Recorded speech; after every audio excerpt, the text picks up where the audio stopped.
तुम्ही नेहमीच विविध प्रकारच्या चटण्या किंवा आमटीसुद्धा खाल्लेली असेल, म्हणजे आपण आंब्याची आमटी करतो ना, तर तीसुद्धा खाल्लेली असेल. पण तुम्ही द्राक्षांची आमटी किंवा चटणी कधी खाल्ली आहे का?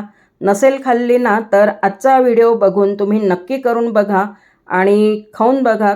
खूप चविष्ट अशी ही चटणी किंवा द्राक्षाची आमटी लागते. द्राक्षांची आमटी करण्यासाठी 1 पाव द्राक्ष घेतलेले आहेत, स्वच्छ धुवून घेतले. त्यामधले अर्धे द्राक्ष मी असे तुकडे करून घेतलेले आहेत आणि अर्धे द्राक्ष एका मिक्सरच्या पॉटमध्ये घालून त्यामध्ये धुवून घेतलेला पुदिना घालून त्याची बारीक पेस्ट करून घेत आहे.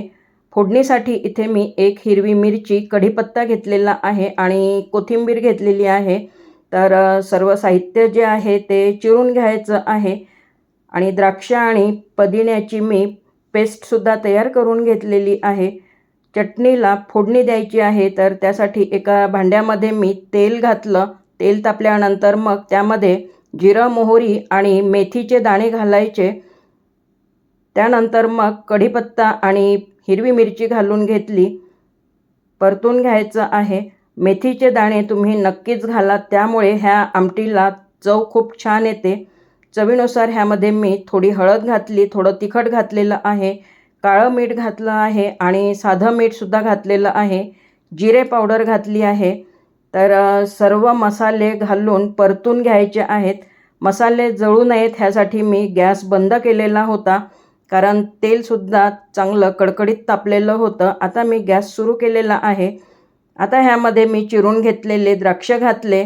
जी पुदिना आणि द्राक्षांची पेस्ट तयार केलेली होती, तर तीसुद्धा घातलेली आहे. थोडंसं पाणी घालायचं आणि द्राक्ष घेताना एक गोष्ट लक्षात ठेवायची, थोडे आंबट गोड चवीचे द्राक्ष घ्यायचे, म्हणजे ह्या आमटीला चव खूप छान येते. तर झाकण ठेवून मी 5 मिनिटं अगदी मंद आचेवर ही आमटी शिजवून घेतलेली आहे.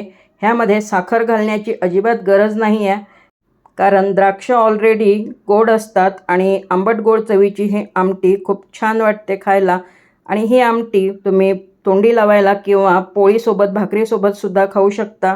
रेसिपी कशी वाटलेली आहे मला कमेंटमध्ये नक्की सांगा. आवडली असेल तर लाईक, शेअर, सबस्क्राईब करायला विसरू नका. पुन्हा भेटूयात अशा छानशा व्हिडिओसोबत. धन्यवाद.